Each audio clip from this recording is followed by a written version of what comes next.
Kalau gitu berarti Yesus meninggalkan ibundanya ya? Iya.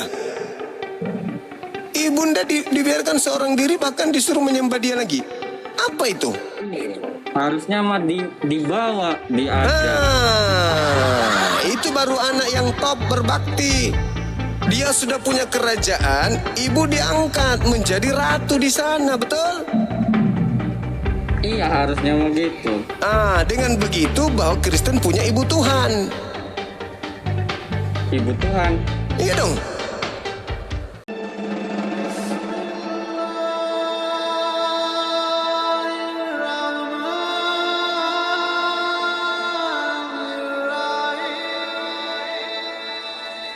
Kitab dan ketetapan ini. Kenapa? Ada apa dengan ini, Bang Felty? Kenapa tidak lebih menyelidiki tentang dasar keimanan Bang Felty? Contoh di konsep ketuhanan. Ini kalau di dalam beragama itu, Bang Felty, ketika dasar pijakan kita rapuh, lemah, itu gampang roboh, gampang goyah. Contoh kalau rumah itu pondasinya lemah, itu gampang jatuh rumahnya, gampang ambruk. Begitu pula dengan ketika kita beragama atau kita beriman kepada sesuatu. Kalau dasar kita nggak kuat, konsep ketuhanan kita nggak kuat, itu percuma. Apapun yang kita lakukan itu percuma, Bang Felty. Makanya lebih baik Bang Felty kaji dulu tentang konsep ketuhanan ini, Bang Felty. Dasarnya dulu, basicnya dulu. Kalau untuk teman-teman Kristen yang jarang naik komal diskusi lintas agama, itu lebih baik membahas basic dasarnya konsep ketuhanan, gitu loh Bang Felty. Gimana menurut Bang Felty? Gini Bang, kalau kita bicara konsep ketuhanan, sementara yang dibicarakan pakai dua kitab yang berbeda, ini tidak bisa. Karena kita akan berbicara menurut hukum Taurat, sementara Abang berbicara menurut Al-Quran. Kan seperti itu. Saya jadi, gini kasih yang. Jadi gini Bang. Silakan. Gini Bang, walaupun dalam kitab itu berbicara tentang ada konsep tentang ketuhanan Trinitas, di Al-Quran juga sebenarnya ada. Tapi orang Muslim itu tidak bisa menerima itu. Saya kasih contoh satu itu. Ayat mengatakan bahwa lalu kami berfirman kepada para malaikat, sujudlah kamu kepada Adam. Tapi yang tidak sujud adalah iblis. Kan di situ Allah itu mengatakan kami berfirman. Itu kan menurut Alkitab itu memang seperti itu. Allah itu bukan cuma satu dalam konsep seperti itu. Jadi sebenarnya tanda-tandanya ada di Al-Quran, tapi orang Muslim tidak menerima seperti itu. Oke, saya langsung tanggapi aja. Baik, saya langsung tanggapin aja miskonsepsinya Pak Felty ya. Sorry di sini agak bising karena kendaraan lalu lalang nih.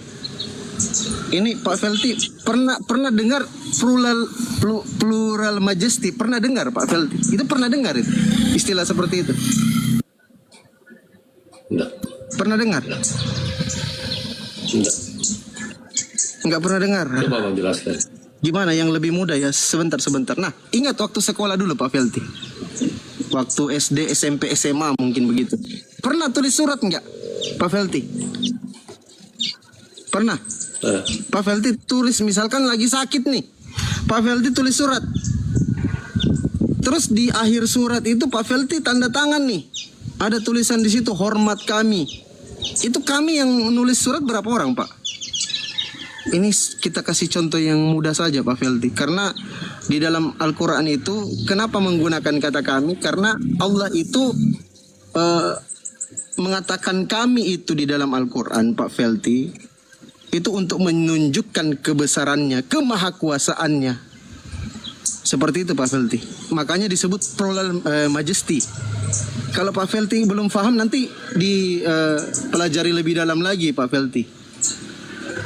Karena kalau menganggap kami itu, memang kalau di bahasa Indonesia Pak Felty, itu kami itu merujuk kepada lebih dari satu orang.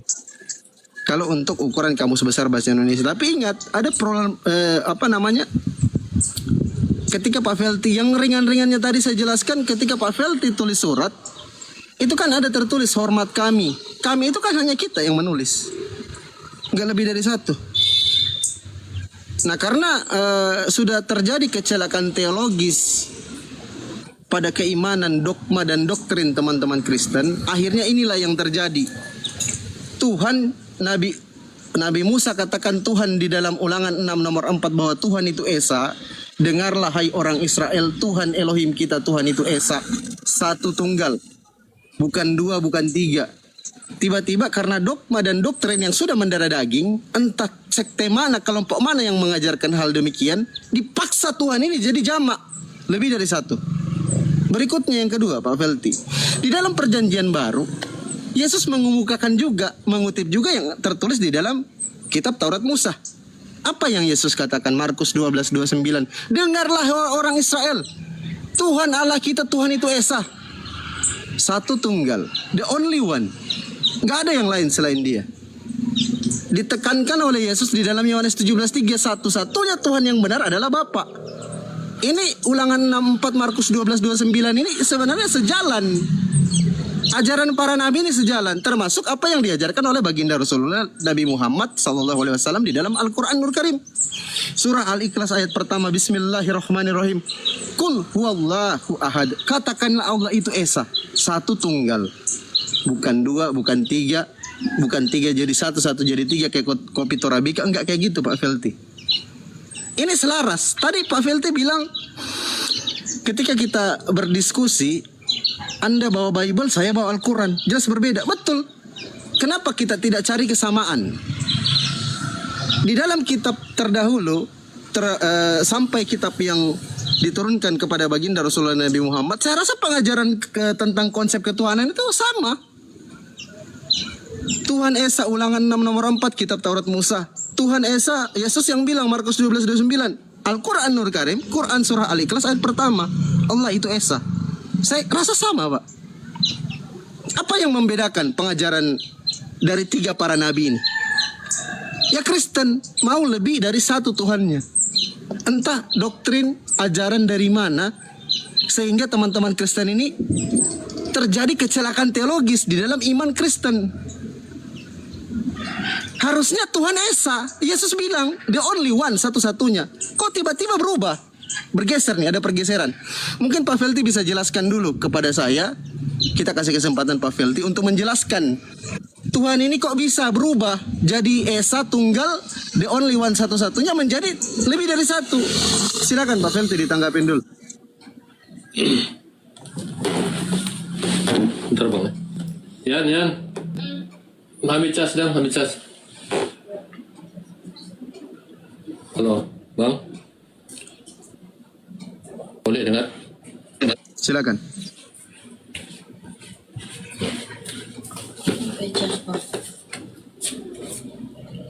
Bang, kalau kita baca dalam kitab Taurat, Allah itu pakai nama Allah itu pakai nama Tuhan, kalau baca di Keluaran 6 ayat saat itu. Tetapi nama Tuhan, aku belum mengatakannya, seperti itu. Jadi, ayat Alkitab menyatakan, sembahlah Allah Israel. Gimana tadi Bang? Maksudnya begini, dia ada nama Allah, dia ada nama Tuhan. Ada dua nama yang diperkenalkan di situ. Sebenarnya dia itu Allah, tapi sebenarnya dia juga itu Tuhan. Jadi dia memakai nama Allah, dia memakai nama Tuhan. Kalau menurut Keluaran 6 ayat 1. Nah, Tuhan itu Esa, yang Esa itu yang disebutkan adalah Tuhan. Tapi kan dia tidak bilang Allah.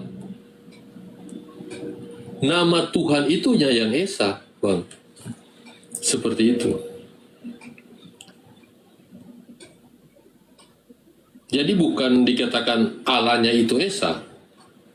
Kalau kita baca ayat Alkitab, bukan bilang Allah itu Esa. Yang dikatakan di ayat itu adalah Tuhan itu yang Esa. Seperti itu, Bang. tanggapin Pak Felty ya. Memang teman-teman kalau kita itu nggak boleh typing kayak gitu, ngarang bebas nggak boleh, ngarang indah nggak boleh typing kayak gitu. Kita hargain pendapat Pak Felty, walaupun beliau mengungkapkan pendapat berdasarkan ketidaktahuan, kita harus pahami itu, karena beliau kan bukan sarjana teologi.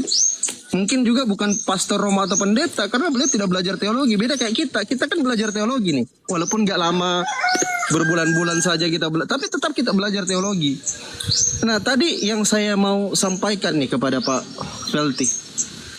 Pak, Tuhan itu Pak, itu gelar, bukan nama. Saya ulangin, Tuhan itu gelar ditujukan kepada yang menciptakan langit dan bumi, penguasa, dan dia tidak diciptakan, itulah Tuhan, Pak. Sementara Allah itu adalah nama Tuhan. Allah itu namanya. Kalau di dalam Islam. Kalau di dalam Kristen, Yesus itu nama Tuhannya. Oke? Nggak mungkin Tuhan gelar, tiba-tiba gelar itu jadi nama. Nggak mungkin kayak gitu, Pak. Nanti Bapak cross check saja Kamus Besar Bahasa Indonesia kalau Bapak mau belajar. Saya ulangin lagi Pak ya. Terakhir nih saya sampaikan kepada Pak Felty.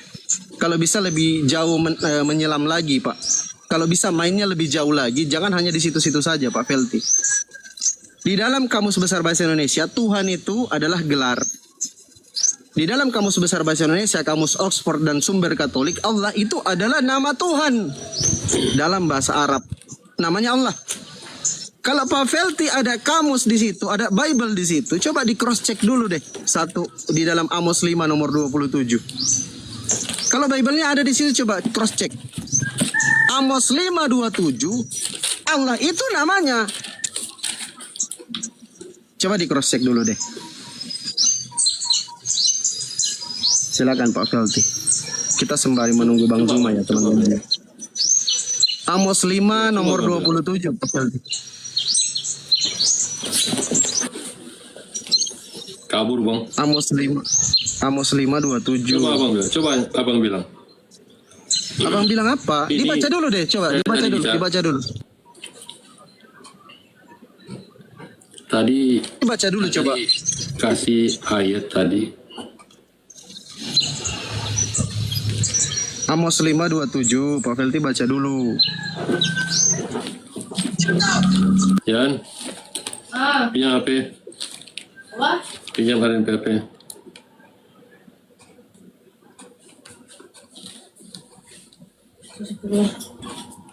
Inilah teman-teman ya, karena kesalahan terjemahan yang dilakukan oleh Lembaga Bible Indonesia, akibatnya banyak teman-teman Kristen ini yang gagal paham, bahkan salah paham dengan terjemahan. Kalau kita mau ambil terjemahan yang jujur, silakan. Amos 5:7, hai kamu yang mengubah keadilan menjadi ipuk dan yang 5:27 Pak. kebenaran Pak kita. Felty.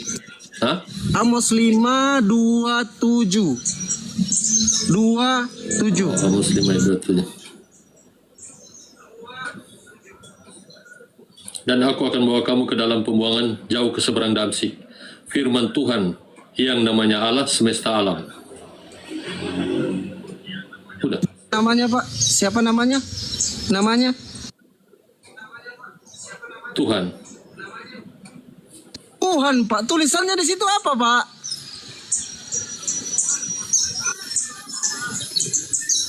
Namanya siapa di situ? Nah inilah, karena teman-teman Kristen ini kurang belajar, akhirnya gampang tertipu oleh terjemahan. Padahal Allah itu adalah nama Tuhan di dalam Amos 5 nomor 27. Gitu loh. Allah itu namanya Pak. Bukan Tuhan namanya, Tuhan itu gelar. Jangan dirusak tata bahasa Indonesia yang baik dan benar Pak Felty. Makanya saya mohon sama Pak Felty kalau bisa belajar lagi Pak.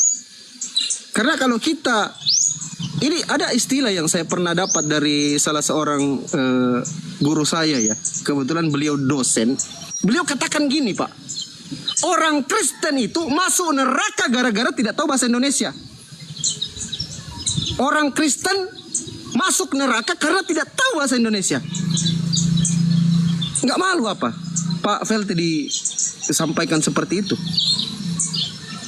Kenapa? Karena nggak paham bahasa Indonesia. Masuk neraka gara-gara bahasa Indonesia. Coba. Innalillahi wa inna ilaihi rajiun.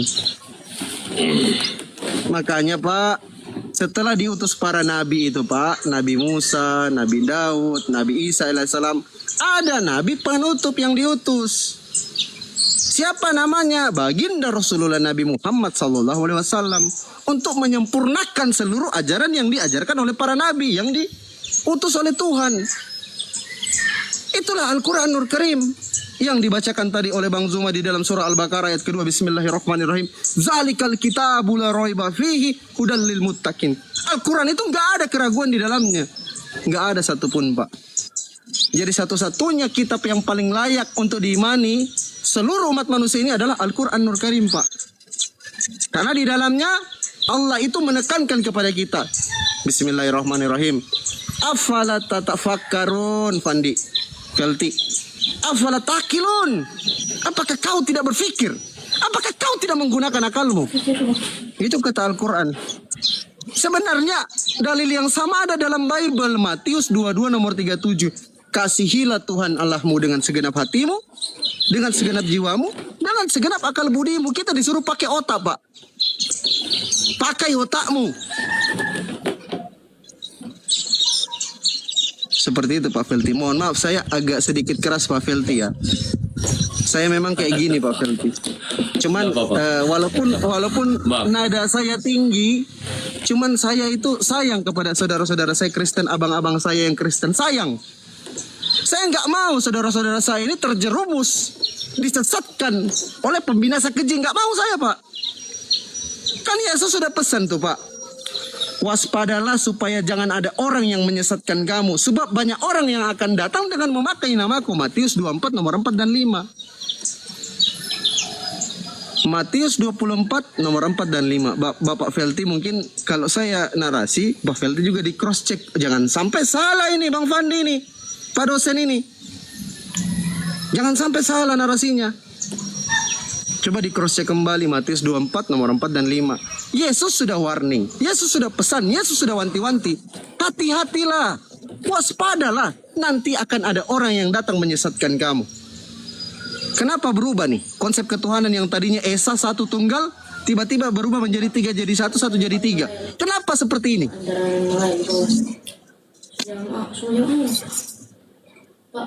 Pak Felty mungkin mau narasi juga, saya mute aja dulu. Silakan Pak Felty, saya kasih kesempatan. Mohon maaf agak kencang Pak Felty. Memang tadi saya cuma cari ayat.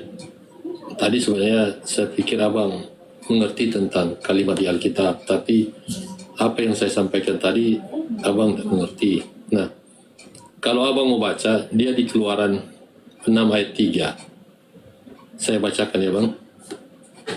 Keluaran 6 ayat 3 yang saya sampaikan tadi ini bang. Aku telah menampakkan diri kepada Abraham, Ishak dan Yakub. Jadi aku telah menampakkan diri kepada Abraham, Ishak dan Yakub, yaitu Allah ini bang, sebagai Allah yang Maha Kuasa. Tetapi dengan namaku Tuhan, aku belum menyatakan diri. Lihat ini yang saya bilang tadi, itu Tuhan itu namanya dia. Dan kalau abang artikan itu gelar ya terserah menurut kamus bahasa Indonesia. Tapi ini ayat mengatakan begini. Aku telah menampakkan diri kepada Abraham, Ishak dan Yakub sebagai Allah yang Maha Kuasa. Tetapi dengan namaku Tuhan, aku belum menyatakan diri. Kalau kita mau cari itu Tuhan itu Esa, cari ya bang.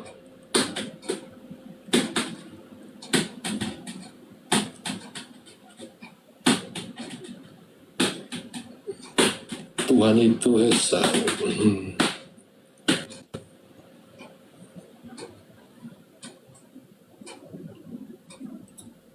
Lupa kita itu, sementara cari bang. Jadi kalau bilang Tuhan itu Esa, tadi Ulangan 6 nomor 4 dalam Pak. Keluaran Ulangan 6 nomor 4 yang Tuhan itu Esa, coba dibuka. Ulangan 6 ayat 4. Dengarlah hai orang Israel, Tuhan Allah kita, Tuhan itu Esa. Jadi dia ada Tuhan Allah, Tapi dia bilang Tuhan yang Esa. Sementara Allah yang Maha Kuasa, dia juga memakai nama Tuhan. Dan yang dikatakan Esa itu adalah Tuhannya yang Esa. Itu Bang. Dia tidak bilang Allah itu Esa, tapi ini dikatakan Tuhannya yang Esa. Tapi Allah yang Maha Kuasa memakai nama Tuhan, dan yang Esa itu adalah Tuhannya. Tuhan bukan Allah. Ya, Pak Felty, abangku, Tuhan itu kan bahasa Indonesia kan, Pak Felty? Betul? Tuhan itu setelah diterjemahkan dari original teksnya bahasa Ibrani, Elohim, itu berubah menjadi Tuhan. Itu gelar, Pak. Di dalam Kamus Besar Bahasa Indonesia, Tuhan itu gelar. Kecuali Anda ingin mengatakan bahwa, oh, Bible kami ini, Pak dosen, ini tidak berdasarkan kaidah bahasa Indonesia yang baik dan benar. Nah, itu nggak apa-apa. Silakan. Kalau Pak Felty mengatakan, iya Pak dosen, Bible kami ini tidak menggunakan kaidah bahasa Indonesia yang baik dan benar, itu nggak apa-apa, silakan. Itu iman dan doktrin teman-teman Kristen. Tapi kalau teman-teman Kristen mengatakan sesuai kaidah bahasa Indonesia yang baik dan benar, maka Tuhan itu adalah gelar. Allah itu adalah nama. Dari berbagai literasi dan sumber yang kami bisa kemukakan, dari Kamus Besar Bahasa Indonesia, dari Kamus Oxford, dari sumber Katolik, bahwa Allah itu adalah nama sesembahan umat Islam, nama dalam bahasa Arab, nama Tuhan dalam bahasa Arab. Nah, ini yang saya perhatikan sejauh ini yang terjadi di lingkungan teman-teman Kristen. Di samping karena banyaknya kesalahan terjemahan yang terjadi di dalam penulisan atau terjemahan Bible teman-teman Kristen ini salah satu faktor juga yang menyebabkan bahwa teman-teman Kristen ini bisa masuk neraka hanya karena kesalahan terjemahan, hanya karena nggak paham bahasa Indonesia. Ini bahaya nih, Pak Felty. Coba nih saya kasih satu contoh. Pak Felty coba bisa buka satu dalil di dalam Matius 11:25. Coba deh, Bapak Felty, izin abangku ya. Satu data aja. Coba di cross check deh. Matius 11:25.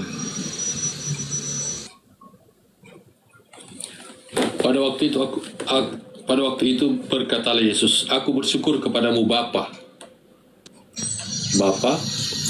Tuhan langit dan bumi. Siapa Tuhan langit dan bumi, Pak? Bapak, bukan Yesus kan? aku bersyukur padamu, Bapa, Tuhan langit dan bumi. Yang Tuhan langit dan bumi siapa? Yesus atau Bapak? Bapak. Loh kok Yesus yang disembah? Kita ngintip di gereja tiap hari Minggu loh. Kok Pak Felty sebut-sebut nama Yesus, malah Yesus yang dituankan, woy. Ini kenapa kayak gini? Padahal Yesus, Pak, saya jujur, Pak, saya sebagai umat Islam, sebagai dosen kristologi, saya orang yang paling sayang sama Yesus. Saking sayangnya saya sama Yesus, saya nggak mau Yesus itu difitnah, dikatakan Tuhan dia, dikatakan Tuhan yang turun ke bumi jadi manusia. Nggak mau saya, Pak. Saya menentang keras orang-orang yang menghujat Yesus, mengatakan Yesus itu Tuhan. Nggak mau. Karena saya sayang sama Yesus. Saya umat Islam, termasuk Bang Zuma, pasti kami memuliakan Yesus Kristus. Itu pasti, Pak. Kami sangat memuliakan beliau. Kami nggak mau beliau itu mati diludahin, ditampar, ditelanjangin, dibun-bun, digantung di kayu pohon. Nggak mau kami, Pak. Nggak mau. Kami sayang sama Yesus. Tapi teman-teman Kristen apalah daya. Mau Yesus itu dihina, ditampar, diludahin, ditelanjangin, dibun-bun, digantung, terkutuk pula di Galatia 3:13. Siapa sebenarnya yang memuliakan Yesus? Kami umat Islam atau Kristen? Kalau dari apa yang kita lihat, Pak, kamilah umat Islam ini yang lebih memuliakan Yesus daripada teman-teman Kristen itu sendiri. Bukti sayangnya kami sama Yesus, kita tempatkan Yesus itu pada tempatnya. Di mana tempatmu Yesus? Aduh, dibatasi pula live-nya. Sorry, mungkin kena pembatasan kita nih. Sorry, mungkin karena saya terlalu keras teman-teman ya. Saya memang kayak gitu Pak. Saya menggebu-gebu, apalagi membela Yesus ini saya menggebu-gebu sekali Pak. Saya nggak mau Yesus dihina oleh orang-orang yang tidak bertanggung jawab, nggak mau. Jadi kami sekali lagi Pak, umat Islam, kami menempatkan Yesus pada tempatnya. Apa pengakuan Yesus? Siapa kau Yesus? Siapa kau? Aku ini hanya utusan Tuhan loh, Yohanes 17:3. Waktu juga aku menghidupkan Lazarus di dalam Yohanes 11:40 sampai 43. Aku menghidupkan Lazarus karena orang banyak mengelilingi aku. Aku mengatakannya supaya mereka percaya bahwa engkaulah Bapa yang Tuhan langit dan bumi tadi yang telah mengutus aku. Utusan. Siapa kau Yesus? Aku penyampai firman. Mana datanya? Yohanes 17:8. Sebab segala firman yang engkau sampaikan kepada aku telah kuterima Bapa. Dan aku telah menyampaikannya kepada mereka. Ini bukti Yesus ini hanya sebagai seorang penyampai firman. Sebagai perantara, sebagai seorang nabi. Lebih tepatnya Pak, kalau Pak Felty mau cross check di dalam Yohanes 12:49 sampai 50, coba deh dibaca tuh Pak Felty. Yohanes 12, ini data terakhir nih yang saya mau tunjukkan sama Pak Felty sambil menunggu Bang Zuma. Yohanes 12:49 sampai 50. 9 sampai 50 Pak Felty. Sebab aku berkata-kata bukan dari diriku sendiri, tetapi Bapa yang mengutus aku, Dialah yang memerintahkan aku untuk mengatakan apa yang harus aku katakan dan aku sampaikan. Dan aku tahu bahwa perintahnya itu adalah hidup yang kekal, jadi apa yang aku katakan, aku menyampaikannya sebagaimana yang difirmankan oleh Bapa kepadaku. Bang, gini Bang. Silakan. Kita balik Bang ya. Bang, tadi Abang bilang nama Allah itu Allah, Tuhan itu gelar. Kita ikut dari pemahaman Abang. Tuhan itu gelar. Kita kembali di ayat Ulangan 6 ayat 4. Ini begini. Dengarlah hai orang Israel, Tuhan itu Allah kita, Tuhan itu Esa. Ini kan gelar. Gelarnya yang Esa, gelar Tuhannya itu yang Esa. Tadi Abang suruh saya baca dalam Matius 11 ayat 25. Bapa Tuhan langit dan bumi. Yesus itu Tuhan bagi semua manusia. Beda Bang. Baru kalau kita bicara tentang utusan Bang, ini saya minta maaf pada Abang ya. Karena ini untuk memberikan pengertian.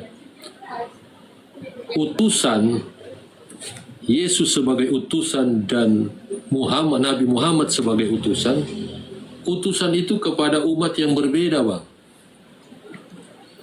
Nabi Muhammad diutus kepada bangsa jahiliyah, kepada orang kafir.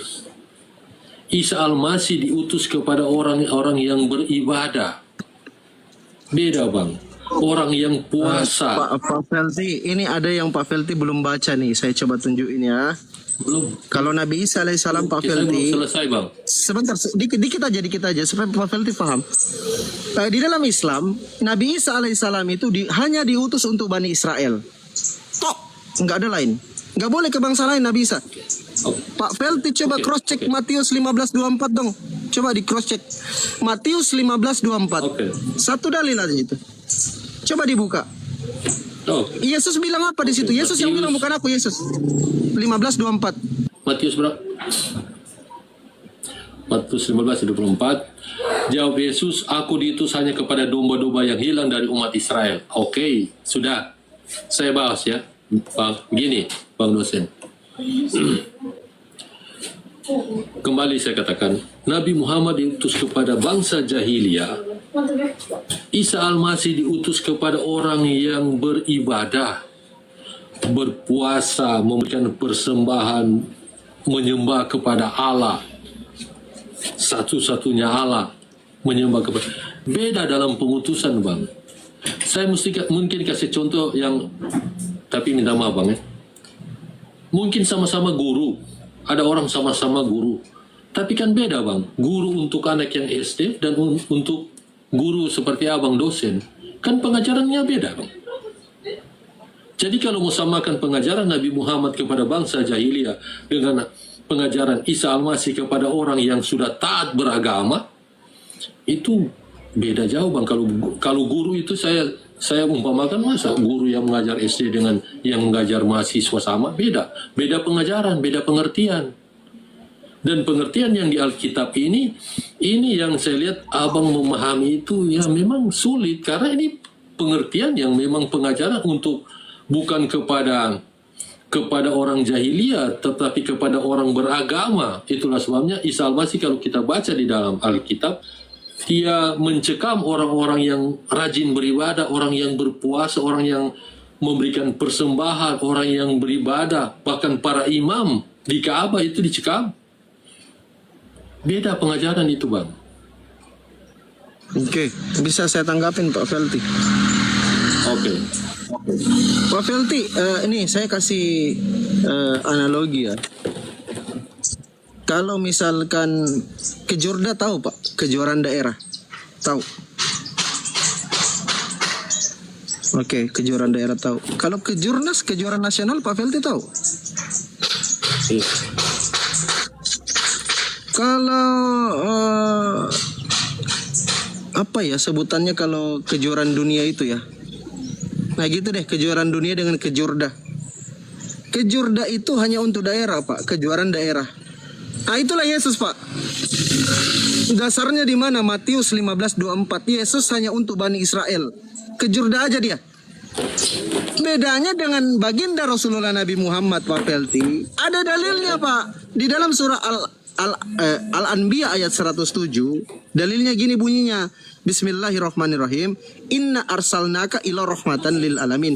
Baginda Rasulullah Nabi Muhammad itu diutus untuk seluruh umat manusia Pak. Jadi dia World Cup jadinya, kejuaraan dunia. Kalau Yesus hanya kejuaraan daerah. Karena dia diutus hanya untuk bangsa kecil, bangsa Israel aja. Nabi Muhammad untuk seluruh dunia, untuk seluruh umat manusia. Dalilnya ada Pak. Surah Al-Anbiya 107. Sementara Yesus hanya untuk Bani Israel. Dalilnya apa? Matius 15:24. Makanya kalau teman-teman dari Afrika, dari Indonesia, Amerika, Burundi sana mau mengikuti ajaran Yesus, bukan untuk kalian. Karena Yesus hanya untuk Bani Israel, bukan untuk kalian. Gitu loh Pak. Yang untuk kalian Pak Felty, termasuk Pak Felty ini dari Manado, dari Indonesia, itu nabinya adalah baginda Rasulullah Nabi Muhammad SAW, karena diutus untuk seluruh umat manusia. Ajarannya untuk seluruh umat manusia. Yesus itu hanya untuk Bani Israel, bukan untuk Bapak. Jangan diikuti itu. Gimana sih? Makanya saya mengikuti Nabi Muhammad karena diutus untuk seluruh umat manusia. Kalau Yesus hanya untuk Israel, ngapain saya pergi sama Yesus? Gitu Pak Felty. Silakan ditanggapin lagi mungkin Pak Felty. Bang, mempelajari kan bukan cuma hanya kepada satu kitab, satu ayat. Kita berpatokan kepada itu. Sama dengan Alkitab, kita bukan cuma kepada satu ayat yang menyatakan demikian, ya kita mengimani itu. Kita harus kaitkan itu secara keseluruhan. Jadi ya kalau abang pengertiannya cuma dari satu ayat Al-Quran, ya seperti itu. Sementara ayat itu sebenarnya bertentangan dengan kitab yang sudah ada, yaitu Taurat. Kan sudah ada Taurat di zaman itu. Kalau kita mau bandingkan itu pengajaran, justru pengajaran Muslim ini bertentangan sangat berbeda dengan pengajaran Taurat. Sementara Taurat itu memang pengajaran yang diberikan kepada Allah itu kepada bangsa Israel. Dan kenapa pengajaran itu berbeda? Kenapa Al-Quran mengajarkan begitu sementara Taurat mengajarkan berbeda? Contoh dalam pengampunan. Pengampunan di hukum Taurat mengajarkan bahwa Allah menyuruh mempersembahkan domba, lembu untuk pengampunan. Tapi di situ ada tuntutan Allah bahwa ada yang harus mati untuk mendapatkan pengampunan, yaitu domba atau lembu. Sementara di Al-Quran, kenapa itu berbeda dan pemahamannya berbeda? Ini yang kalau kita belajar secara keseluruhan, Itulah sebabnya kalau di Kristen, kenapa pengampunan di Kristen seperti itu? Itu masih berkaitan dengan Taurat. Sementara pengajaran Muslim, Al-Quran itu bertentangan dengan hukum Taurat, dengan ajaran Taurat. Seakan-akan bahwa Al-Quran ini kitab yang berdiri sendiri. Kenapa dia bertentangan dengan kitab Injil? Bertentangan. Kitab Mazmur bertentangan. Kalau kita baca Alkitab, Taurat, Injil, semua itu, kitab para nabi, semua itu berkaitan, tidak ada bertentangan. Tapi kalau di Al-Quran itu jadi bertentangan. Itu Bang. Assalamualaikum Guru Nda. Headsetnya mana Kanda? Bang Zuma. Bang Zuma headsetnya. Itu. Sudah dengar narasinya tadi Pak Bang Zuma? Saya lagi nonton ini di HP. Iya. Ada dikirim. Coba diulang. Iya. Beliau mengatakan bahwa Al-Quran ini tidak sesuai dengan apa yang diajarkan oleh kitab sebelumnya, Taurat, Injil, kata beliau. Kenapa soal penebusan dosa itu berbeda konsepnya dengan Taurat dan Injil yang diimani oleh teman-teman Kristen? Oke. Gitu aja yang bisa saya sampaikan. Kanda izin turun, terima kasih banyak Bang Zuma. Oke. Lanjutkan, semangat Guru Nda. Baik. Assalamualaikum warahmatullahi wabarakatuh. Bang Felty selamat sore Bang. Waalaikumsalam. Makasih Dek, makasih ya. Makasih banyak udah menemani di sini teman kita. Ya, jadi kalau di Al-Quran itu Pak, Al-Quran itu datang bukan untuk apa? Bukan untuk mengajarkan Taurat lagi. Taurat itu hukum untuk kaum Bani Israel. Dan Injil untuk kaumnya Nabi Bani Israel juga. Terkait dengan kurban di Islam itu dalam surah Al-Hajj ayat 34 diterangkan bahwa di setiap umat sudah diberikan ketetapan untuk mempersembahkan kurban hewan binatang. Dikatakan bahwa walikulli ummatin ja'alna mansakan liyazkurusmallah ala marzaqahum min bahimatil an'am. Jadi setiap umat sebelum Islam itu memang sudah disyariatkan berkorban hewan, imamat 1 nomor 2. Namun semua umat juga diajarkan untuk menyembah kepada satu Tuhan saja, yaitu hakikat yang maha suci lagi maha tinggi. Itu yang disembah oleh para nabi. Qul amanna billah wa ma unsila ilaina wa ma unsila ila Ibrahim wa Ismail wa Ishaq wa Yaqub wal asbati wa ma utiya Musa wa Isa. Jadi para nabi itu sembahannya cuma satu, tidak pernah berubah. Seperti itu. Jadi kaum terdahulu tidak ada yang mempersembahkan Tuhan, apalagi yang mempersembahkan sembahan Tuhannya, enggak ada. Persembahan manusia aja enggak kepada Tuhan, itu enggak ada.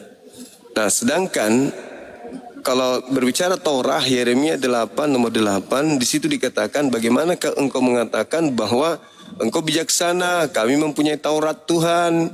Bukankah sesungguhnya pena palsu, penyurat palsu telah membuatnya menjadi bohong? Itu jadi Taurat tidak bisa lagi dijadikan sebagai landasan, karena Taurat itu sendiri yang kitab Tanak itu sendiri yang menjelaskan bahwa Taurat itu sudah bercampur aduk dengan kebohongan, tidak murni lagi. Dan sekali lagi saya katakan, Taurat itu hanya berlaku pada zamannya dan hanya berlaku kepada kaum tertentu. Tidak bisa diberlakukan kepada seluruh umat manusia karena tidak relevan. Tidak relevan untuk diberlakukan Taurat itu kepada zaman sekarang ini untuk seluruh umat manusia. Itu hanya untuk kepada Bani Israel dan Bani Yehuda saja.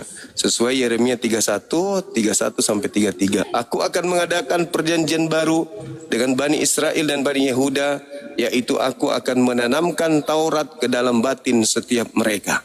Kepada Bani Israel saja dengan Bani Yehuda, kepada kita tidak. Begitu Bang, silakan.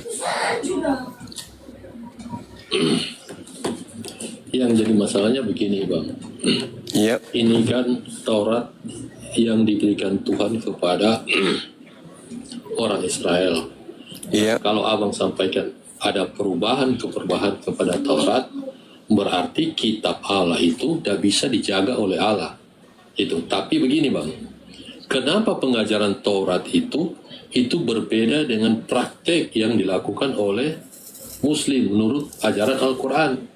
Taurat mengajarkan ketika seorang melakukan dosa yang tidak disengaja, maka dia perlu mempersembahkan korban. Ini kan korban penghapusan dosa, pengampunan dosa itu Allah mengajarkan kepada orang Israel seperti itu, dipersembahkan korban. Dan di situ ada yang harus mati. Dan kalau itu dikaitkan dengan pengajaran Kristen, itu masih berkaitan. Sementara pengajaran Muslim, kenapa Allah yang di Israel itu berbeda dengan Allah yang diajarkan oleh Al-Quran?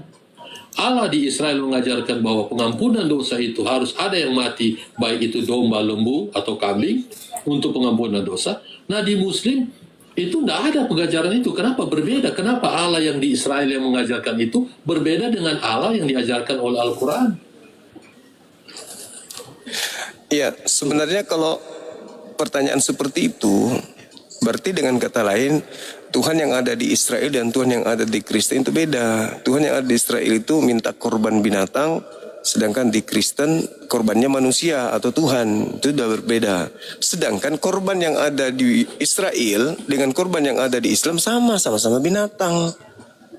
Apa yang membedakan? Syariat hukum-hukum yang datang kepada Bani Israel adalah syariat yang mengikat Bani Israel. Makanya ketika Musa menyeru, wahai Bani Israel, wahai orang-orang Israel. Kan dia tidak pernah mengatakan, ya Bani Adam, Ben Adam. Kan tidak pernah. Ben Adam, tidak pernah. Tapi Bani Israel, Bani Israel. Yesus juga begitu. Bani Israel, Shema Israel. Tidak pernah dia mengatakan, ya ayuhan nas, ya Bani Adam. Itu tidak pernah. Kita harus memahami dalil-dalil itu. Nah, sedangkan aturan yang datang kepada Nabi Musa dan juga Nabi Isa, itu aturan yang mengikat untuk Bani Israel pada masa tertentu saja. Ketika Nabi Muhammad itu datang, umatnya Nabi Musa, umatnya Nabi Isa itu diseru, ya ahlal kitab, qad ja'akum rasuluna yubayyinu lakum katsiran mimma kuntum tukhfuna minal kitab wa yafuna an katsir qad ja'akum minallah nur wa kitabum mubin. Wahai orang yang dulu diberi kitab Torah, diberi kitab Injil, Mazmur, sekarang ini telah datang kepadamu Rasulku Nabi Muhammad untuk menjelaskan dari isi kitab yang kalian sembunyikan dan tidak juga menjelaskan sebagiannya. Sungguh telah datang kepada kalian cahaya, yaitu Nabi Muhammad, dan kitab suci yang menjelaskan, yaitu Al-Quranul Karim. Yahdi bihi man ittaba ridwanahu subulas salam wa yukhrijuhum minaz zulumati ilan nur biizni. Dengan Al-Quran itu Allah Tuhanmu menunjukkan orang-orang yang mengikuti keridaannya kepada jalan keselamatan, mengeluarkan mereka dari berbagai kegelapan menuju cahaya dengan izin Allah, dan menunjukkan kepada mereka jalan yang lurus. Jadi Al-Quran datang menyeru orang-orang Israel untuk beriman kepada Nabi Muhammad dan beriman kepada Al-Quran. Tinggalkan yang lama. Kenapa ditinggalkan yang lama? Karena itu sudah bercampur aduk dengan ajaran yang kalian sendiri ajarkan. Kalian campur adukan. Yeremia 8 nomor 8 kan sudah jelas sekali. Bible itu sendiri yang menerangkan dan memuntahkan isi perutnya. Bagaimanakah kamu berani berkata kami bijaksana dan kami mempunyai Taurat Tuhan? Sesungguhnya pena palsu penyurat sudah membuatnya menjadi dusta. Bukan Al-Quran aja yang mengatakan, tapi kitab itu sendiri yang menerangkan. Masya Allah. Terima kasih ya Bangku. Itu yang perlu saudara saya pahami. Silakan. Jadi Bang begini, tentang upacara korban, upacara penghapusan dosa yang diajarkan oleh Taurat, itu udah dusta itu Bang. Udah campur tangan manusia itu Bang. Sebenarnya artinya bukan seperti itu. Atau bagaimana Bang? Maksudnya? Kurban hewan itu ada suatu ketetapan yang berlaku bagi Bani Israel. Sampai hari ini kalau mereka ingin berkorban ya berkorban aja. Tapi kan kurbannya bukan manusia apalagi Tuhan. Kan kurban itu kurbanot. Kurbanot itu artinya mendekatkan diri. Mendekatkan diri kepada siapa? Kepada Elohim, kepada Eloa. Begitu juga kami. Kami berkurban itu juga untuk mendekatkan diri kepada Tuhan kami. Itu kaidah. Baik di Yahudi maupun di Islam sama-sama. Kurbannya itu hewan. Kalau di Kristen beda. Sama seperti Dewa Molok. Kurbannya manusia. Begitu kawan. Terus apa yang saudara permasalahkan? Bang, ini kalau kita baca di Taurat, ini tentang pengampunan Bang ya. Ini tentang pengampunan. Tuhan itu menyuruh orang Israel ketika melakukan dosa, maka dia harus mempersembahkan korban. Ketika dia melakukan dosa, dia harus melakukan persembahan korban. Ini yang diajarkan Tuhan kepada orang Israel. Nah, orang Muslim ketika dia melakukan dosa, dia minta ampun dosa bagaimana? Cuma cukup, ya Allah, ampunilah saya. Cuma seperti itu.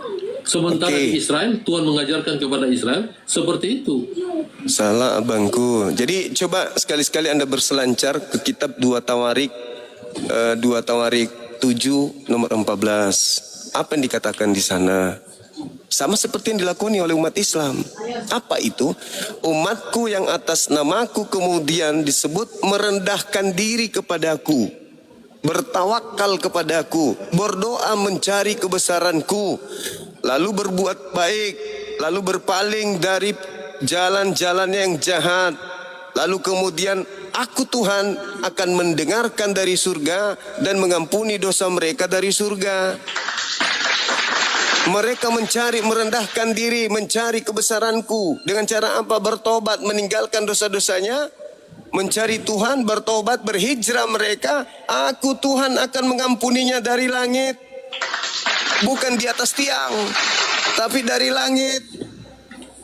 Begitu saudara. Jadi sama seperti terkait dengan kaidah-kaidah hukum-hukum yang ada. Diperintahkan berkurban. Islam juga diperintahkan berkurban. Sama Al-Quran surah Al-Hajj ayat 34. Itu. Fasolli li rabbika wanhar, maka sujudlah dan berkurbanlah. Itu perintah. Dalam Islam kurbannya hewan.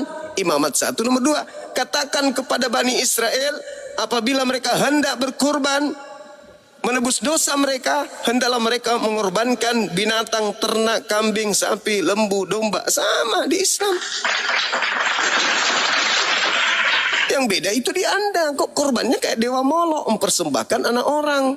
Habis itu dilantik, ibunya keteteran cari anaknya. Datanglah anaknya, anakku mana kau nak?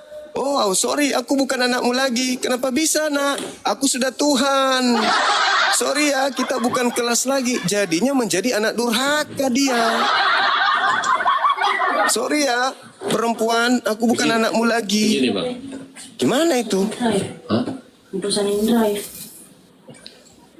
Mau antar. Begini Bang.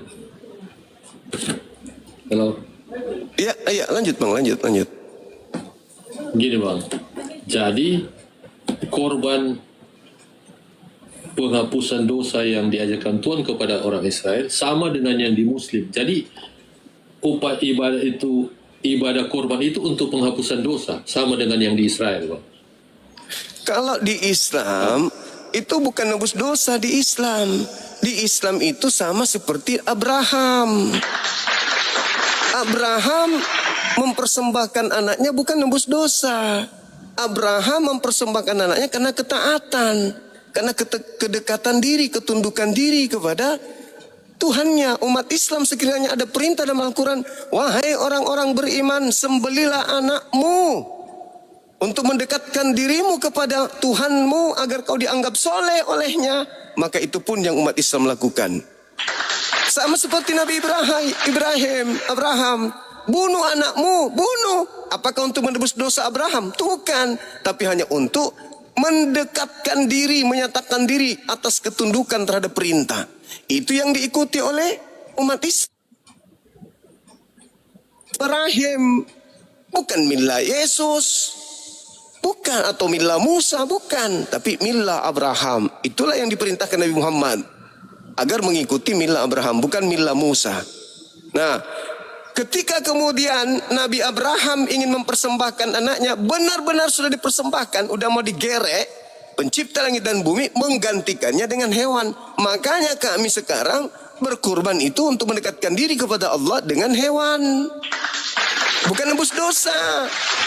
Beda dengan orang-orang Yahudi. Abraham itu bukan Yahudi. Orang Yahudi diajarkan begitu polanya. Itu syariat mereka. Kita tidak bisa ganggu itu. Kalau Islam, milah Abraham yang diikuti, bukan milahnya Musa. Meskipun pola yang ada di Islam itu, Washolli lirabbika wanhar, tunduklah dan berkurbanlah, itu perintah Tuhan kepada Nabi Abraham dan harus kami ikuti, mengorbankan binatang untuk mendekatkan diri. Korbanot dalam bahasa Ibrani, kurban dalam bahasa Quran. Begitu abang. Bang, gini bang, saya bicara lain, abang bicara lain. Gini bang, kalau kita baca di dalam Taurat, itu persembahan itu banyak bentuk. Banyak bentuk, ada ucapan syukur, mempersembahkan korban, menyembah kepada Allah, mempersembahkan korban, pagi dan petang. Ada. Tapi saya bicara tentang bagian, tentang pelanggaran, tentang dosa. Yang abang bicarakan itu memang untuk persembahan. Ibadah di zaman itu memang seperti itu. Perlu ada penyembahan kepada Allah. Dan ketika menyembah kepada Allah, Allah menginginkan untuk dipersembahkan korban. Ada yang harus mati di situ bang. Tapi yang saya mau katakan begini, tentang upacara penghapusan dosa. Ketika orang Israel melakukan dosa, maka dia perlu mempersembahkan korban. Nah yang saya mau tanyakan, apakah persembahan korban ini ada di Muslim? Karena kalau di Muslim kan, abang bilang kan cuma untuk menyembah kepada Allah. Seperti itu. Dan bangsa Israel, Bani Israel itu melakukan itu. Tapi ada tentang korban di situ. Yang sebenarnya ini, upacara korban ini tidak ada di Muslim. Ini beda. Kenapa Allah mengajarkan kepada Israel ada yang satu itu, kenapa di Muslim tidak ada? Itu bang. Oke, baik. Yesus pun tidak pernah mengajarkan nebus dosa pakai kurban. Cari datanya di dalam Bible. Ada? Yesus mengajarkan bertobatlah, bertobatlah, bertobatlah, bertobatlah, bertobatlah, bertobatlah, bertobatlah, bertobatlah, bertobatlah, bertobatlah. Itu ajaran Yesus. Saya katakan kepada saudara, dari tadi saya katakan kepada saudara ya, polanya di dalam kitabnya orang Yahudi menebus dosa itu, misalnya di dalam kitab Mazmur atau 2 Tawarik 7:14, Mazmur 32 nomor 5, Mazmur 41 nomor 5, Mazmur 69 nomor 5, Yesaya 55 nomor 6 nomor 7. Semua perintah-perintah itu untuk bertobat. Kisah para Rasul. Kisah para Rasul berapa itu? Ajarannya bertobat. 8 nomor 22, kemudian Yeremia 25 nomor 5, 26 nomor 3, Kitab Yunus 3 nomor 10, Wahyu 3 nomor 19, Mazmur 34 15, Yehezkiel 8 21 23, Markus 1 15, Lukas 15 nomor 7, Lukas 13 nomor 3. Terus kemudian dikatakan lagi di Kisah Rasul 2 nomor 13, bertobat, bertobat, bertobat, bertobat, bertobat, bertobat, bertobat, bertobat, bertobat. Tolong tunjukkan di mana Yesus perintahkan berkurban. Ada? Tidak ada. Jadi jangan Anda memaksakan syariat yang datang kepada Bani Israel harus sama seperti yang ada dalam Islam. Jangan. Beda. Nah sekarang ketika mereka berkurban, polanya adalah untuk menebus dosa. Itu kurban bagi mereka. Ya kan? Di Islam untuk menebus dosa itu sholat, puasa, zakat, bertobat, infak, sedekah. Itu cara-caranya. Nah, meskipun kami berbeda, tapi kurbannya tetap hewan. Orang-orang Yahudi berkurban juga untuk mendekatkan diri kepada Tuhannya. Tapi kurbannya hewan. Yesus tidak pernah mengajarkan kemudian kurban manusia itu nggak ada. Jadi sama-sama kurban. Kurban yang dilakukan oleh Bani Israel untuk melakukan penebusan dosa bagi mereka ketika dia berdosa. Itu konsep. Nah sekarang ada nggak Yesus mengajarkan berkurban binatang untuk nebus dosa? Kan tidak ada. Apa yang Yesus ajarkan untuk nebus dosa menurut Yesus? Bertaubat. Perempuan yang datang kepadanya dibawa oleh orang-orang Yahudi yang berzina. Apa kata Yesus? Siapa di antara kalian yang tidak ada dosa? Silakan melempari batu lebih dulu. Ada Yesus mengatakan kurban binatang? Tidak ada. Yesus tidak pernah mengajarkan kurban binatang, persembahkan binatang untuk dosa. Di mana Yesus perintahkan itu? Enggak ada lagi. Yesus perintahkan bertaubat, bertaubat, bertaubat, bertaubat. Anda jangan garuk kepala. Tugas Anda sekarang tunjukkan di mana Yesus perintahkan kurban binatang. Silakan. Nah, Yesus itu dari Israel. Yeremia itu dari Israel. Mereka punya patokan kitab Taurat bagaimana untuk mempersembahkan korban. Ya terus kenapa patokan itu Anda pakai untuk Islam? Kan lucu. Anda tahu, Anda sadar. Terus kenapa Anda pura-pura heran?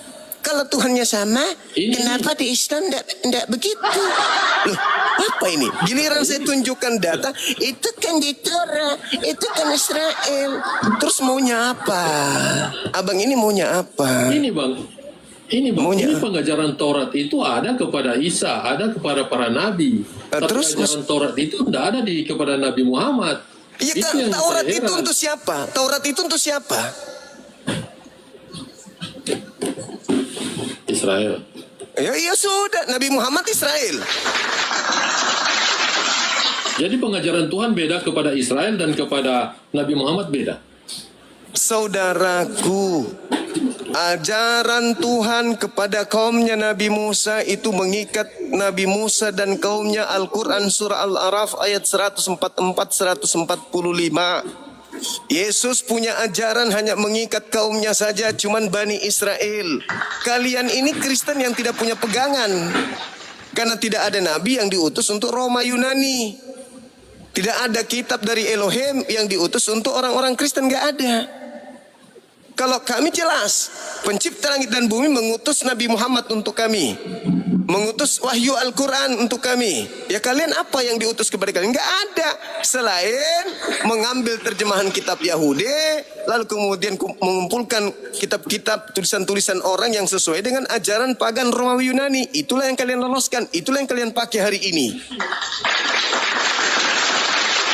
Ada enggak hukum-hukum, Abang? Ada enggak hukum dari Elohim? Sebagaimana hukum datang kepada Bani Israel, datang kepada Bani Ismail, datang kepada Bani Adam Islam, dengan yang datang kepada Kristen. Ada enggak hukum Elohim yang datang kepada Kristen? Ada enggak? Sama. Ada enggak? Sama bang. Ini yang apa yang sama? Sama. Apa yang sama? Yang saya tanya, Nabi Musa dan kaumnya menerima Torah. Kristen menerima apa? Ada Torah. Torahnya itu untuk Bani Israel, Bang. Yeremia 31, nomor 32, 33, Ulangan 33, nomor 1, nomor 2, nomor 3, nomor 4, Ulangan 5, nomor 1, nomor 2, nomor 4. Hukum Taurat itu adalah milik kepunyaan Bani Yakub. Gitu loh. Kristen. Kristen ini nggak ada urusannya dengan kitabnya orang Yahudi. Saudara hanyalah penumpang gelap yang menganut ajaran Roma Yunani, menempelkan diri kalian ke sana dengan menggunakan terjemahan kitabnya agama lain.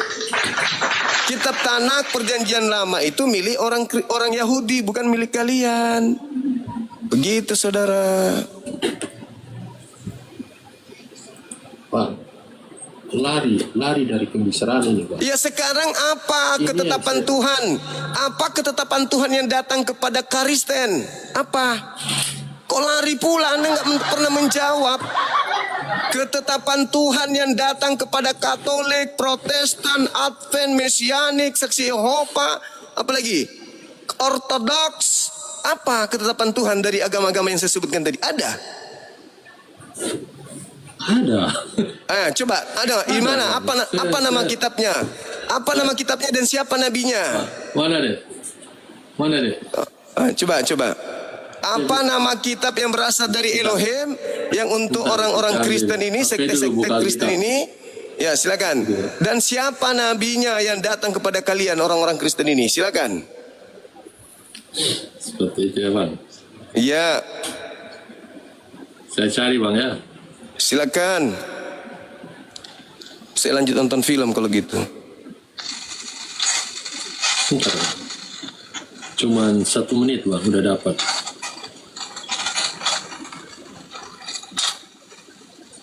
Oh, 2 menit ya. Terlewat. Kita buka keluaran.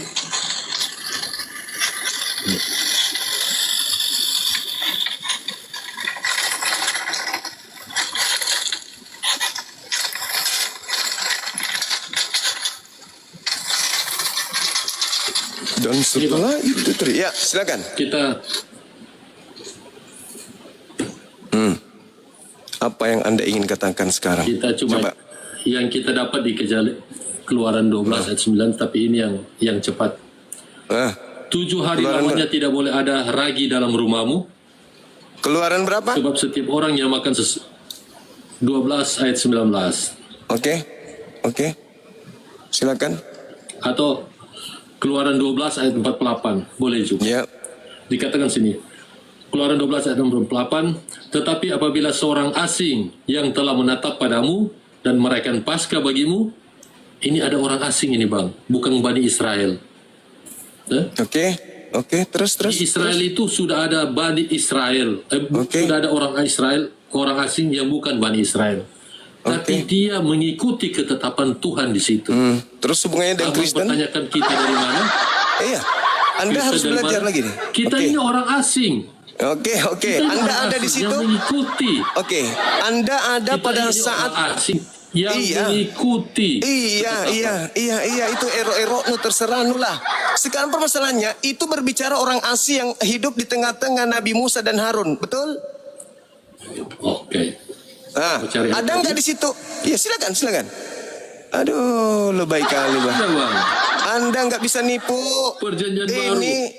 Ini adalah ungkapan Tuhan kepada Nabi Musa dan Nabi Harun ketika berbicara mengenai keluarnya mereka dari tanah Mesir.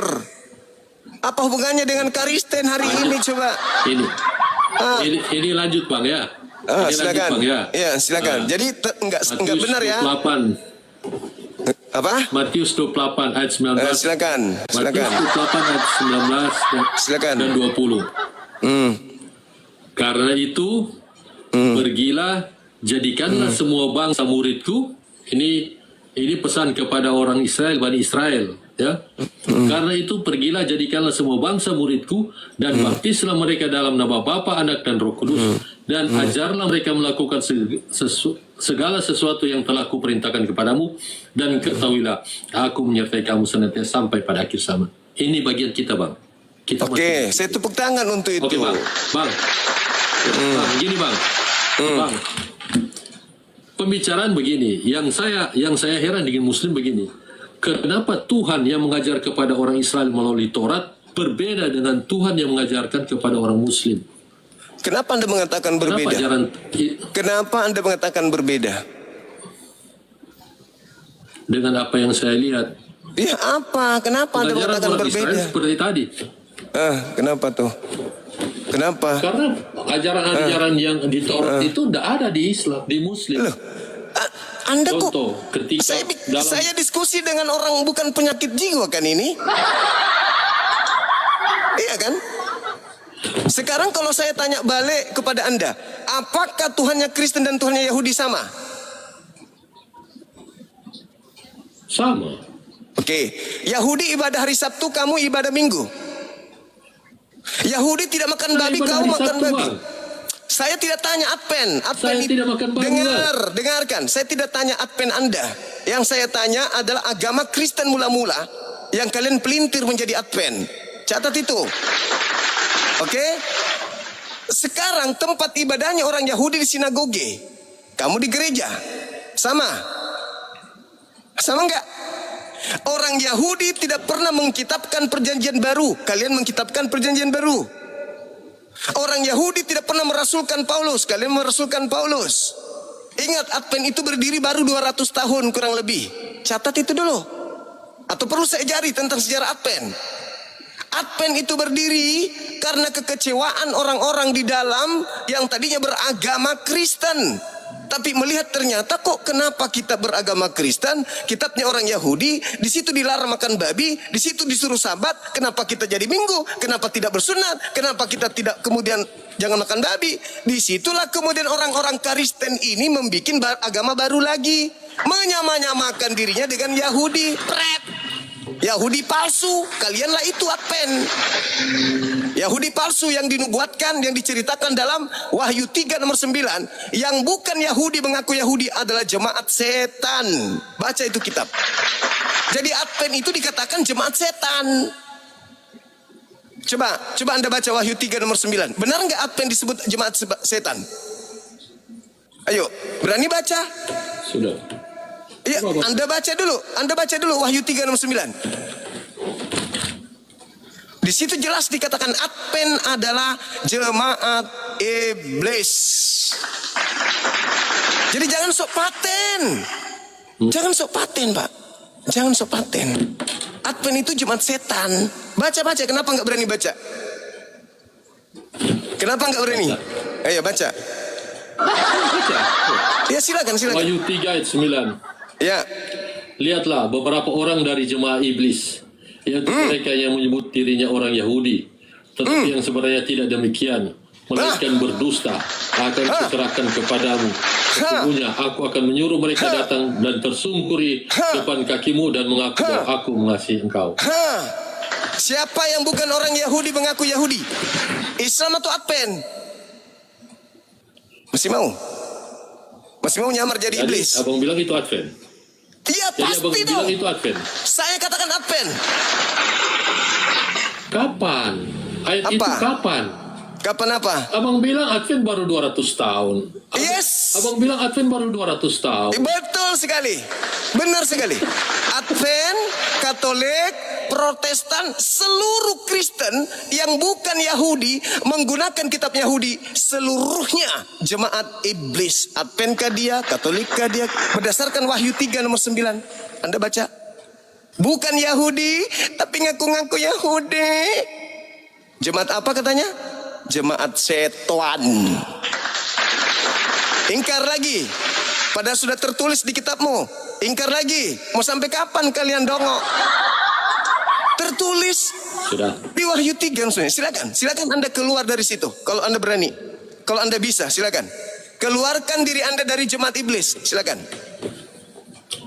Tadi kan saya sudah bilang kita bagian dari Matius 9. Saya sudah sampai di puncak kesabaran abangku. Sekarang Anda tunjukkan bahwa kalian itu orang Yahudi. Silakan. Tadi saya bilang di Matius 28 ayat 19 dan 20. Saya tidak Kita minta tidak mengaku itu. Yahudi, Bang. Saya tidak minta Anda kemudian menunjukkan data itu. Tunjukkan kepada saya kalau kalian itu adalah orang-orang Yahudi. Silakan. Bang, saya tidak mengaku sebagai orang Yahudi, Bang. Lalu siapa? Orang Manado, Lalu kenapa orang ada Indonesia. kitabnya? Lalu kenapa ada kitabnya orang Yahudi dalam agama Anda? Tadi Matius 28 ayat 19 dan 20. Kita bagian di situ. Tapi saya tidak. Bagian di mana? Ini dia mengaku. Bagian di mana? Ya. Bagian di mana? Ya. Dengar. Ya, silakan. Yaitu mereka yang menyebut dirinya orang Yahudi. Saya kan tidak menyebut diri saya orang Yahudi, Bang. Saya menyebut dari awal saya orang Manado. Ya, terus? Kalau saya menyebut diri saya orang Yahudi, berarti saya bagian dari ayat ini. Tapi saya tidak menyebut saya orang Yahudi, Bang. Serius itu?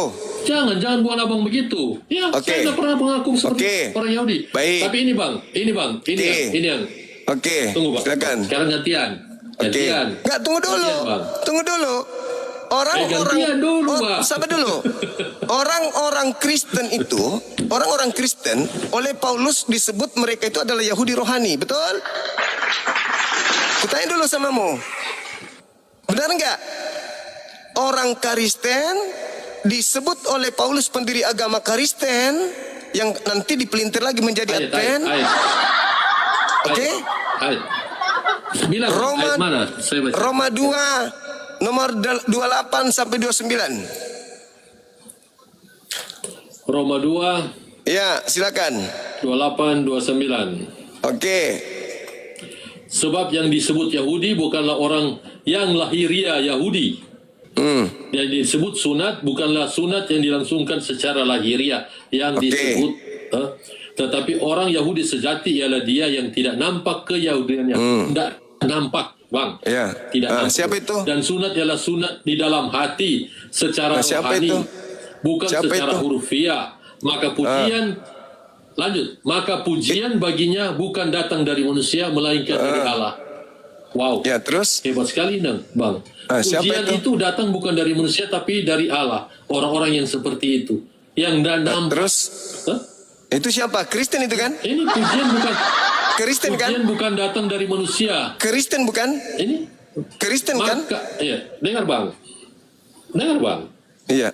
Nggak bilang di sini Kristen. Iya, Maka siapa pujian lagi baginya yang datang bersunat bukan dari rohani? manusia melainkan dari Allah. Siapa yang bersunat rohani? Ayo, Yahudi atau Kristen? Kan bagus Bang. Pujian itu datang bukan dari manusia tapi dari Allah. Kan bagus Bang. Di mana Tuhannya Yahudi memuji orang-orang di luar Yahudi di mana? Ayat ini mengatakan maka pujian baginya bukan datang dari manusia melainkan dari Allah. Kata siapa? Saya iman ini Bang. Kata siapa? Allah. Ini. Kata siapa? Ini ayat yang Abang Iya, berikan ini kata Bang. siapa di situ? Siapa yang mengatakan itu? Ini ayat yang beri Abang yang Siapa kasih ya? ini ayat Bang.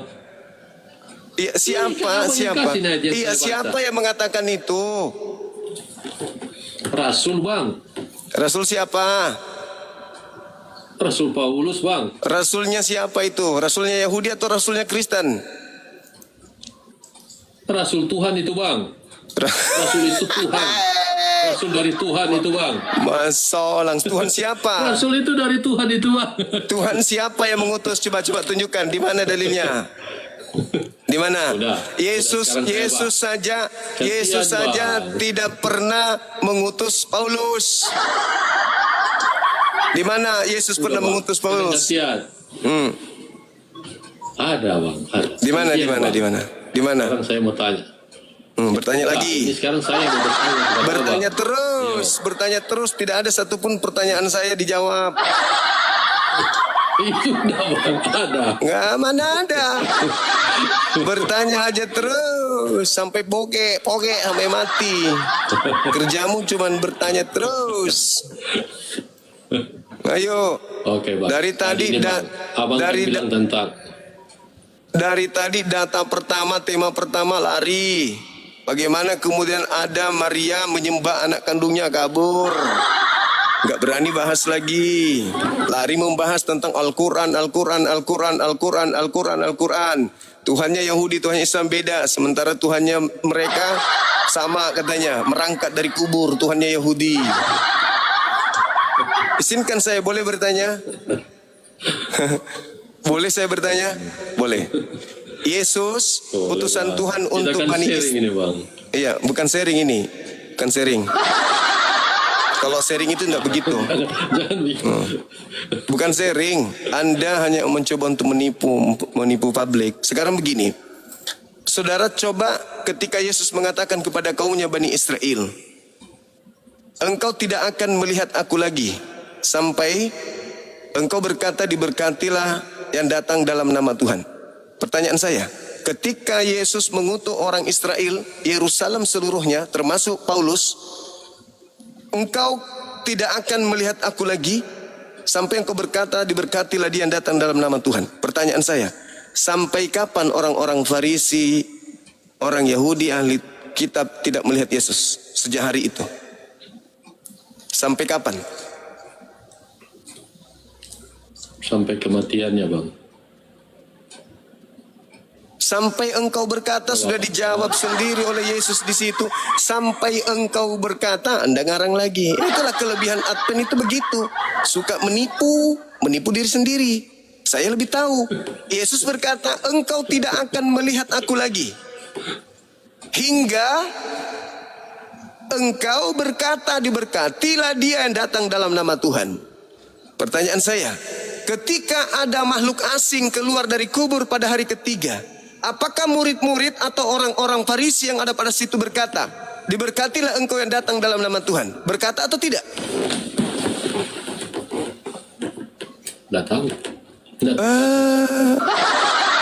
Tidak berkata, berarti yang keluar dari kubur itu bukan Yesus. Gini bang, udah. Sudah. Udah bang. Sudah.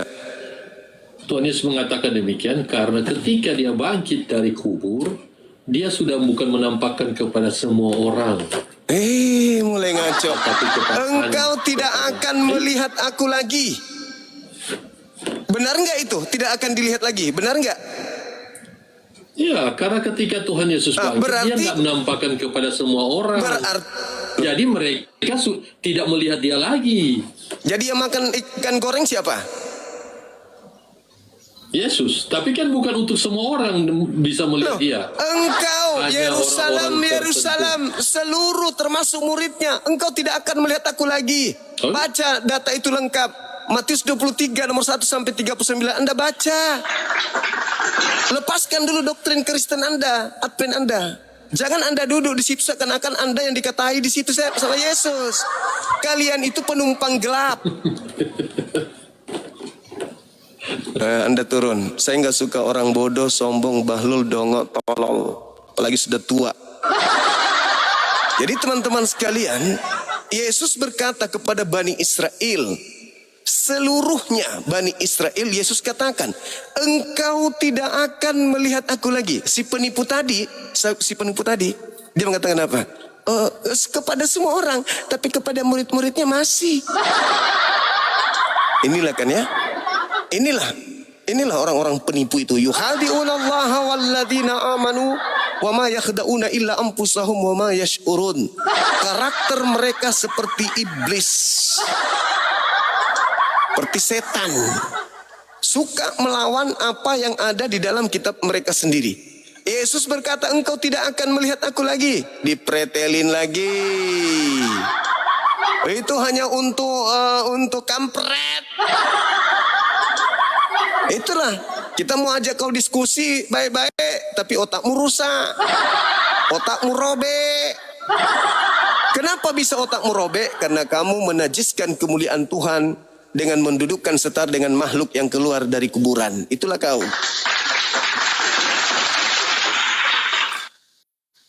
Kasihan. Kita berusaha untuk mewaraskan, tapi dia berusaha tetap gila. Tidak semua memang orang bisa waras. Orang gila itu sulit untuk diwaraskan, teman-teman. Kecuali dia punya niatan yang kuat untuk jadi waras. Sudah sesat, sudah bodoh, blow on, tolol, goblok, bahlul, dongok, kampret, malah tertawa di atas kedongoannya. Kita berusaha untuk mewaraskan, dia nggak mau waras, tetap aja mau gila. Halo, semangat sore, saudara Aldos, blessing tandilinti mingkondong diobelan akeng ke polok na asubolong. Apa kabar? Baik, Bang Juma. Ya, buka kameranya saudara, kita diskusi. Iya, Bang Juma. Ya, silakan. Sampai kapan Maria ini kehilangan anak yang tadinya disayangi? Apakah dia akan kembali ke dalam pangkuan sang ibu, atau selama-lamanya dia tidak akan kembali lagi? Silakan.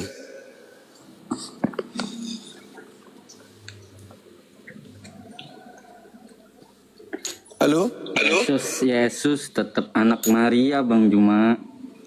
Ketika dia di surga, dia masih anak Maria. Iya, Bang Juma. Berarti saudara-saudara kita Kristen menyembah anak orang. Enggak begitu. Maria orang. Iya, tapi kan dia punya keilahiannya, Bang Juma. EGP dengan itu semua. Kita nggak sedang bahas Apakah itu yang kau embel-embeli ke dia? Walau udah di langit kan kembali ke tahtanya. Setelah dia kembali ke tahtanya, apakah dia masih ibunya, anaknya Maria? Bukan, udah jadi tahtanya, udah jadi semula.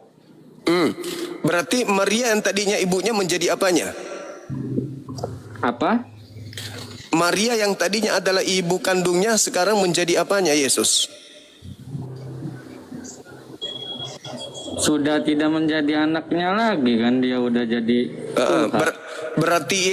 Berarti Maria bagi Yesus sekarang ini apa? Maria sekarang ini bagi Yesus, Maria itu apa bagi Yesus?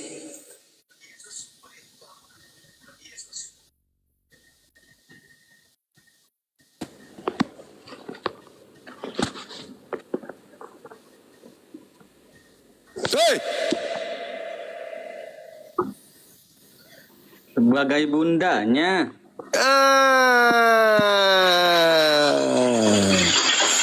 Sebagai bundanya. Buka kamera dulu kalau begitu. Sip. Berarti saudara-saudara kita Kristen sampai hari ini menyembah anak Bunda Maria kan? Anak manusia? Iya. Hei.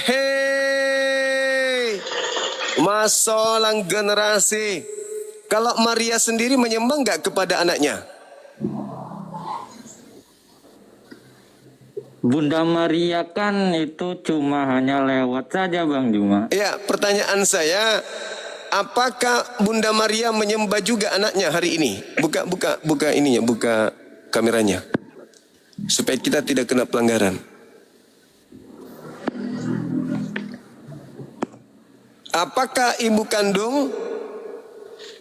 ibu kandung menyembah anak kandung? Iya. Apakah boleh dikatakan anak durhaka jika ibunya pun menyembah dia?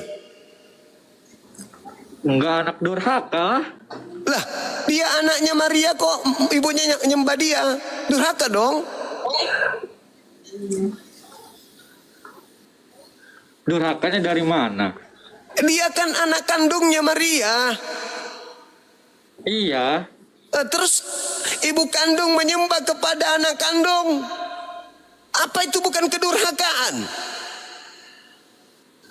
Iya kan menyembahnya itu kan bukan sampai cium-cium kaki Bang Juma. Ya bukan lagi mencium kaki tapi beribadah, mengibadahi, mentuhankan, mengilahkan.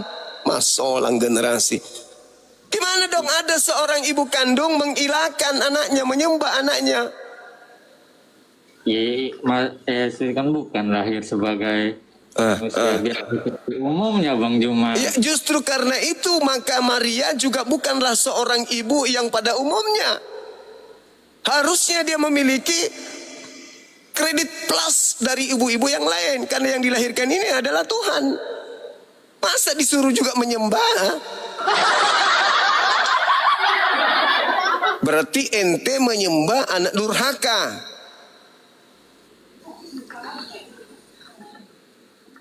Enggak lah. Kok enggak? Kok enggak? Gimana sih lo? Ibu melahirkan Tuhan lu seorang diri, susah payah membesarkan, mengasingkan diri dari musuh. Masa begitu jadi Tuhan, ibu yang bersusah payah mengandung dan melahirkan ini justru menyembah kepada anaknya sendiri? Durhaka dong anaknya. Semua manusia yang pengikut Yesus itu kan dijamin masuk surga Bang Juma, termasuk bundanya. Jadi benar Yesus itu disembah sama ibu kandungnya. Iya. Berarti Yesus ini termasuk anak durhaka atau bukan? Bingung ngejelasin anak durhaka. Iya. Kamulah anak, kamu punya anak, kamu hamil. Ya toh? Tiba-tiba anakmu ada, kau besarkan dengan susah payah. Begitu anakmu punya jabatan, kau sembah anakmu. Durhaka enggak anakmu itu? Iya, durhaka.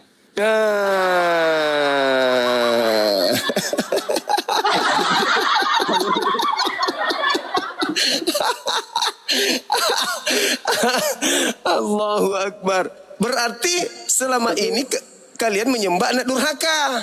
Betul?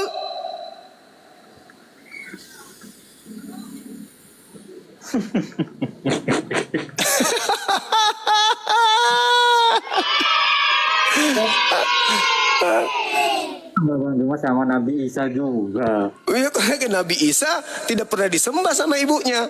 Berbeda dengan Yesus. Ternyata disembah sama ibunya. Tapi di Al-Quran kan ada yang nyembah Nabi Isa itu dia. Ya itulah kalian. Kalianlah itu yang dikatakan. Kalian, apakah engkau wahai Nabi Isa yang mengajarkan mereka menuhankan dirimu? Bukan katanya. Dia sendiri yang mau. Masakan aku disembah berarti ibuku juga menyembah aku dong. Kalau ibuku juga menyembah aku berarti aku anak durhaka dong. Dan kalau itu terjadi berarti mereka orang-orang ini menyembah anak durhaka bukan menyembah Tuhan.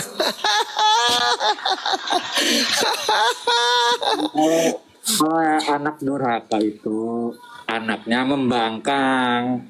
Itu anak durhaka Bang Juma. Oh ya, jadi maunya begini, Ibu, aku menyayangimu Ibu, silakan sembah aku Ibu. Ayo Ibu sembah aku, sujudlah, beribadah kepada aku, berdoalah kepada aku Ibu. Ibadahilah akulah Tuhanmu Ibu.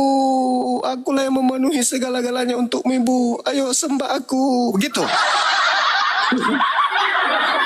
Pada dasarnya Bunda Maria itu hanya perantara. Setelah udah melahirkan, walaupun tanpa Bunda Maria juga, dari bayi juga dia udah bisa apa-apa.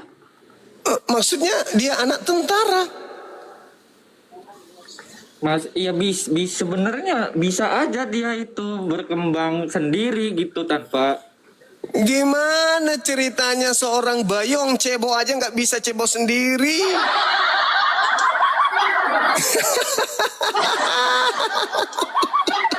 Aduh, bagaimana ceritanya? Cuman kan ya harus pada itu kan dia datang kan sebagai manusia, jadi harus ya pada umumnya manusia gitu. Pada umumnya manusia melahirkan manusia dan pada umumnya manusia tidak ada manusia menyembah anaknya sendiri, betul? Sebenarnya mah cebok sendiri juga bisa Bang Juma. Maksudnya?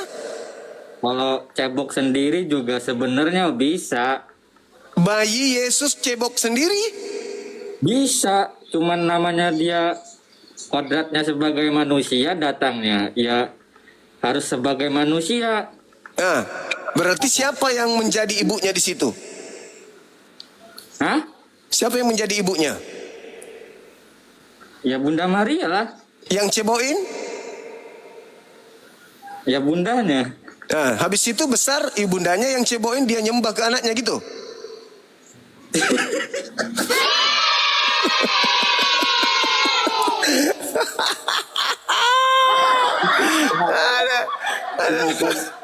Bisa punya pertanyaan seperti itu. Harus dong. Kan kami umat Islam ini jadi sasaran pemurtadan. Beritakanlah Bible kepada seluruh makhluk. Jadikanlah seluruh makhluk bangsa menjadi Kristen. Matius 28:19. Sebelum kami menjadi Kristen, ya kami harus bertanya dulu dong. Masa kami harus menyembah anak durhaka? Kuat mah nggak bakal mau Bang Juma. Kenapa? Kalau misalnya umat Islam imannya kuat mah tuh dia nggak bakal mau. Ya makanya kami nggak mau karena kami tahu masa kami menyembah anak durhaka. Iya itu kan nggak ada terpaksaan. Oke, berarti kalian aja yang menyembah anak durhaka, betul? Iya nggak apa-apa. Ya sudah. Yang bilang katanya sama menyembah batu. Itu gimana Bang Juma? Jadi sudah Anda akui bahwa agama Anda menyembah anak durhaka? Sudah? Itu kan pemahaman Bang Juma. Jadi apa lagi kalau bukan pemahaman? Kan harus pemahaman. Pemahaman berasal dari kata paham. Paham ini adalah intisari dari kerja otak manusia.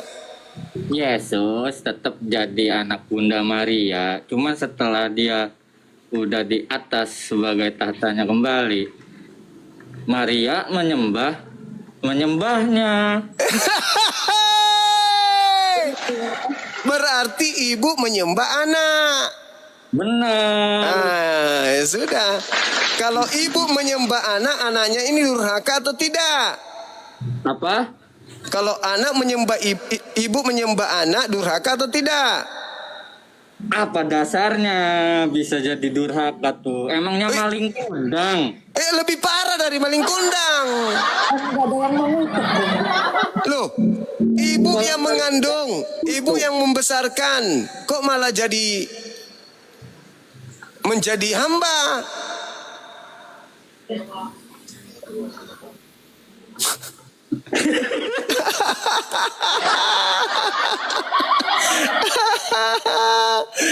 Aduh, saudara masih ke gereja? Lucius masih ke gereja? Masih. Berarti ke sana menyembah anak apa? Saya mau menyembah sang sumbernya, Bang Juma. Iya, anak apa yang kau sembah di sana? Allah, saya menyembahnya langsung, Bang Juma. Anak apa yang kamu sembah di sana? Hah? Anak apa yang kamu sembah di sana? Menyembah Allah melalui Yesus, Bang Juma. Melalui anaknya yang ke ibunya, titik-titik ke ibunya. Durhaka Iya. ke ibunya. Betul? Kan sama Yesus juga bisa, Bang Juma. Iya itu, berarti kalian menyembah Bapa melalui anak durhaka, bukan begitu? Kata Allah itu, Yesus itu anak yang dikasihi. Iya betul. Terus kenapa Anda katakan ajarkan anak durhaka kalau begitu? Bang Juma yang mengatakan itu. Iya, karena Anda menuhankannya. Dengan Anda menuhankannya berarti status dia naik menjadi Tuhan. Maria bagaimana? Bagaimana Ya, dengan gitu. saudara kandungnya? Iya ya, kalau gitu berarti Yesus meninggalkan ibundanya ya? Iya. Ibunda dibiarkan seorang diri, bahkan disuruh menyembah dia lagi. Apa itu? Harusnya mah dibawa, diajak. Itu baru anak yang top berbakti. Dia sudah punya kerajaan, ibu diangkat menjadi ratu di sana, betul? Iya, harusnya mah gitu. Dengan begitu bahwa Kristen punya ibu Tuhan. Ibu Tuhan. Iya dong. Iya. Dengan begitu Yesus punya adik-adik kandung. Ada sepupu-sepupunya, berarti mereka adalah sepupu-sepupu Tuhan, betul?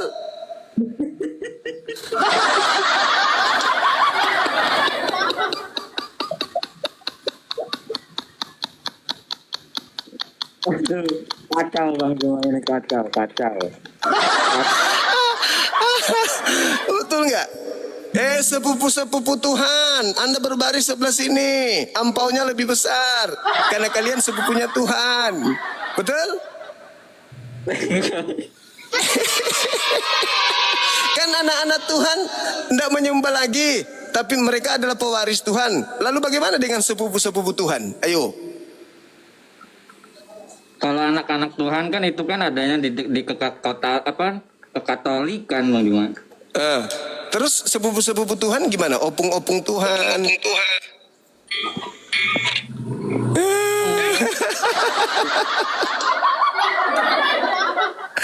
Serem kali Pak. Serem memang ini ajaran dari sebelah ini. Ajaran dari barat memang serem. Tapi Iya Bang kan? Juma mantap, Gimana? hebatnya.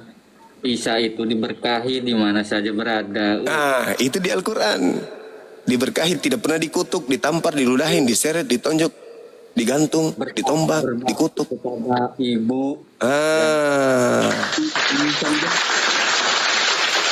Dan ibunya, bagusnya lagi di Al-Quran, ibunya tidak menjadikannya celaka.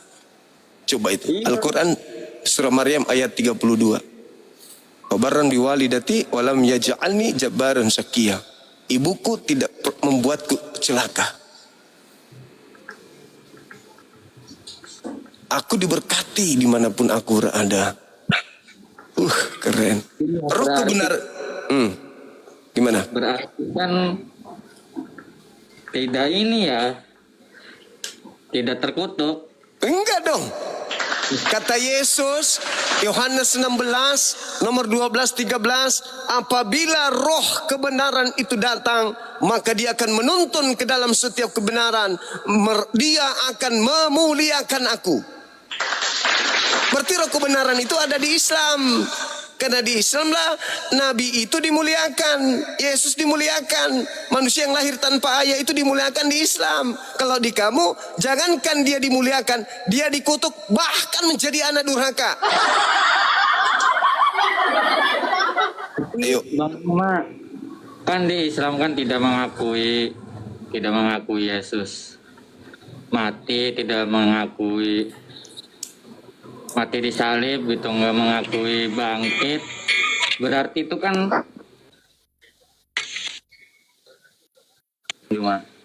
Gimana? Kan di Islam kan tidak mengakui Yesus mati disalib, bangkit. Itu kan antikristus. Antikristus? Iya. Antikristus itu di dalam kitab 2 Yohanes 1 nomor 7. Antikristus itu adalah mereka yang pergi ke seluruh dunia yang tidak percaya bahwa Yesus Kristus itu datang sebagai manusia. Itu antikristus. Itulah antikristusnya, itulah penyesatnya. Nah, orang Kristen apakah menyembah manusia? Kutanya dulu. Enggak. Itulah antikristusnya. Karena Anda tidak percaya Yesus manusia. Dengan alasan apa? Anda tidak mempercayainya dia manusia karena Anda Tuhan kan. Masa kalian menuhankan manusia? Betul? Kan dia kan datang sebagai manusia, Bang. Di mulut Anda ya. Tapi prakteknya di gereja kalian menuhankan dia kan? Berarti dengan kata lain kalian menolak kalau dia itu manusia. Antikristus. Benar nggak? Iya sih. Jadi antikristusnya itu kalian. Kenapa? Kalau kalian mengatakan dia itu adalah manusia, maka tidak mungkin kalian menuhankan. Tapi supaya mensiasati orang, oh kami bukan antikristus loh, kami mengakui dia datang sebagai manusia loh. Pret! Coba kami intip kalian di gereja. Tuhan kami, Tuhan kami, dimuliakan namamu sepanjang hari. Iya kan? Betul kan? Benar nggak? Di gereja, dimuliakanlah namamu Tuhan Yesusku. Di depan kami, oh dia manusia loh, dia manusia loh, dia manusia loh. Intip nanti di hari Minggu. Begitu besar namamu Tuhan, S. Begitu mulia dirimu Tuhan, S. Namamu bergema di seluruh dunia. Semua tunduk di bawah nama Tuhan, S. Betul? Iya kan? Itu. Nah, terus kalau saya salah menyembah Yesus, terus mau Yesus itu gimana? Yesus itu rasul. Yohanes 3:16.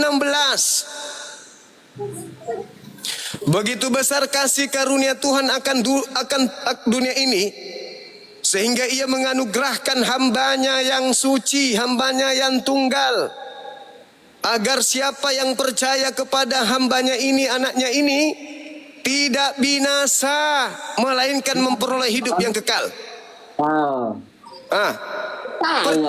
Nah, percaya nggak ketika Yesus mengatakan, Aku datang untuk Bani Israel saja. Percaya enggak? Percaya. Hanya Terus sampai Israel. Anda Bani apa? Indonesia saya. Berarti Yesus diutus untuk Anda enggak? Apa? Yesus diutus untuk Anda enggak? Bukan. Tapi kenapa ke gereja? Kalau Anda percaya hidup kekal ini, dengar Yohanes 17 nomor 3. Masuk surga itu, memperoleh hidup kekal itu adalah mereka mengenal Elohim, satu-satunya Tuhan yang benar, dan mengenal Yesus yang engkau utus. Umat Islam imannya, Tuhannya Bani Israel adalah satu-satunya Tuhan yang benar, dan Yesus adalah utusan Tuhan untuk Bani Israel. Menurut Yesus, Yohanes 17:3, apakah umat Islam masuk surga? Umat Kristen juga masuk surga, Bang. Tunggu, Islam dulu. Menurut Yesus, Yohanes 17 nomor 3, la ilaha illallah, Yesus Rasulullah. Menurut Yesus, hidup kekal itu adalah mereka mengenal satu-satunya Tuhan yang benar adalah Eloah Abraham, Eloah Ismail, Eloah Ishak, Eloah Yakub, dan mengenal aku Yesus yang diutus. Menurut saudara, apakah Islam masuk surga? Masuk. Alhamdulillah. Karena percaya kepada Yesus, dia adalah Mesias untuk kaumnya Bani Israel. Nah sekarang Kristen.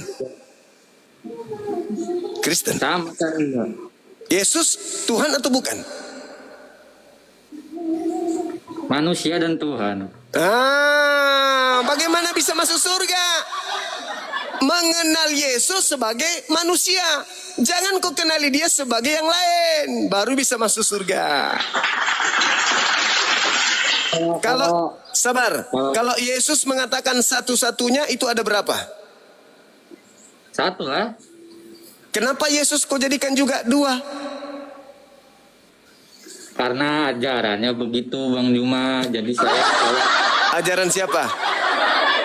dari kecil aja udah diajarin begitu. Ajaran dari Yesus. Kalau nggak dari Yesusnya nggak tahu, dapat dari orang tua kan udah kayak gitu. Anda mau masuk surga atau Anda mau masuk neraka? Semua orang juga masuk surga lah. Mau masuk surga itu kalau orang tua ajarkan kita ke neraka ikut?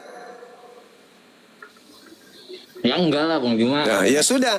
Kalau Bang Suma ternyata yang mengajarkan Anda ke surga, bagaimana? Percaya enggak? Gimana mau percaya, Bang Juma kan belum mengalami. Tapi kan ajarannya Yesus sudah sangat jelas. Hidup kekal itu mengenal Dia, satu-satunya Tuhan yang benar, dan mengenal Yesus sebagai utusan Tuhan. Belum bisa, Bang Juma, masuk surga karena ajaran Yesus kan belum selesai, masih banyak yang diajarkan. Iya, nanti yang penting kita sudah megang kuncinya dulu. Ente nggak megang kunci, mau kemana ente? Itu kan rumah kita di sana. Kuncinya dipegang dari sekarang, dikantongin, simpan dalam hati, dalam perilaku sehari-hari. Kunci surga itu dipegang. Anda bagaimana mau pegang kunci surga? Kunci surganya mengatakan hidup kekal itu mereka mengenal engkau satu-satunya Tuhan yang benar dan mengenal Yesus Kristus yang kau utus. Anda tidak pegang kunci itu. Buktinya Anda masih ke gereja menuhankan Yesus. Berarti dua-duanya, Bapa dan Yesus, dua-duanya Tuhan. Loh, Yesus mengatakan satu-satunya, gimana dong? Karena Anda menganggap tadi dua-duanya Tuhan, makanya Anda kelabakan. Berarti Yesus anak durhaka. Karena ibunya sudah pasti menuhankan juga kalau dia Tuhan. Kalau ibunya tidak menuhankannya, berarti ibunya masuk neraka. Kalau ibunya menuhankan, berarti Yesus anak durhaka. Maka yang benar adalah Yesus hanya nabi, Yesus hanya rasul, Yesus hanya Mesias, bukan Tuhan. Titik. Baru bisa masuk surga. Bahwa pada saat hari ini Bang Juma, saya mengatakan bahwa Yesus itu hanya putusan, tapi saya masih Kristen, apakah masuk surga? Tidak bisa masuk surga. Pak, saya sudah mengakui utusan. Faktanya hari Minggu masih pergi gereja. Saya berhenti. Ya sudah, berhenti. Tapi saya Kalau sudah berhenti, baca Yohanes 1 nomor 19 sampai nomor 21. Baca itu. Musik. Musik, jangan dinyalakan musik. Baca Yohanes 1 nomor 19, nomor 20, 21. Baca itu kalau mau masuk surga. 21. Itu musik, kenapa? Ada musiknya. Suruh diam dulu itu, jangan dulu nyanyi. Suruh diam dulu itu. Suruh diam, lempar batu. Diam bilang.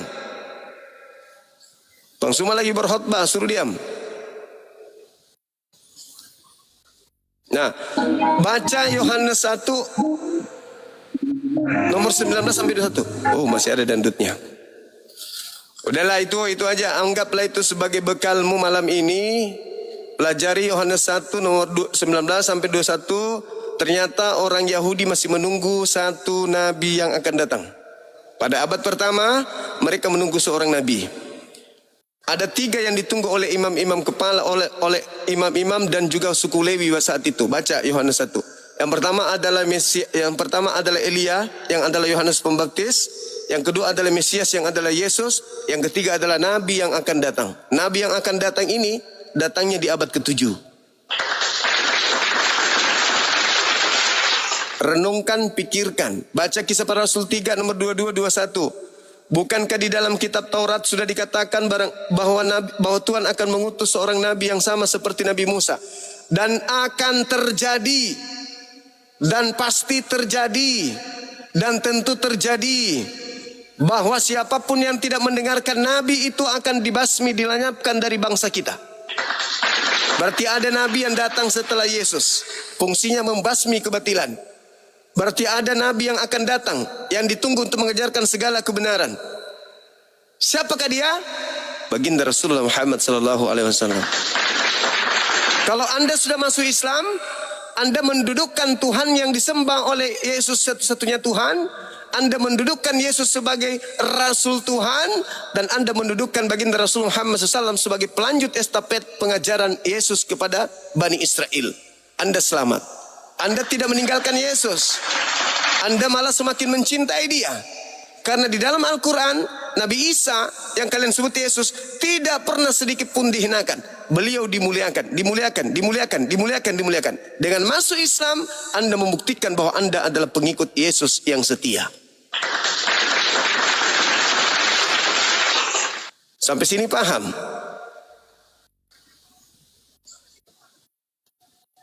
Daripada kau di situ menyembah anak durhaka. Kalau kau masih di situ, kau menyembah anak durhaka.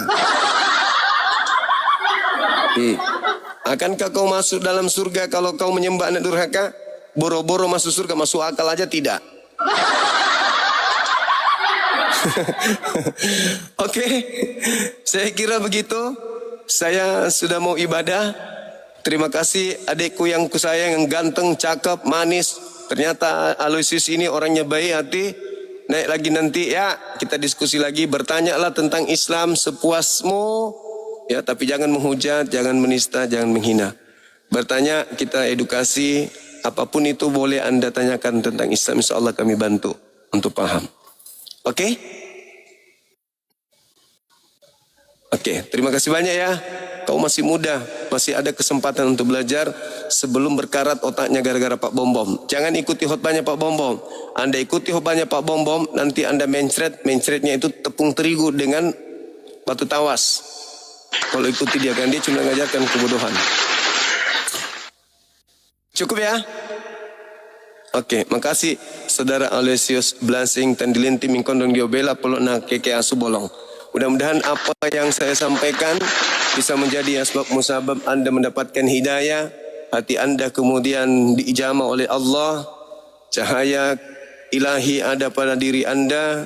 hidayah kemudian datang nembus kemudian kepada hatimu yang selama ini kelam karena diajarkan oleh orang tua Anda dengan ajaran yang tidak sesuai dengan ajaran yang seharusnya. Baik teman-teman sekalian, saya kira kita cukup sampai di sini. Terima kasih banyak atas waktunya, atensinya, perhatiannya kepada kita yang ada di sini, sehingga kita tidak termasuk orang-orang yang menyembah anak durhaka, di mana dia adalah anak yang dibesarkan susah payah, tetapi kemudian ternyata ibunya harus menanggung resiko menjadi penyembah anak kandungnya sendiri. Subhanakallahumma bihamdi, asyhadu an la ilaha illa anta astaghfiruka wa atubu ilaih. Salam tauhid, salam satu Tuhan. Jayalah Islam kita, jayalah Indonesia kita. Assalamualaikum warahmatullahi wabarakatuh. Allahu Akbar, Allahu Akbar, Allahu Akbar. Walillahi hamd.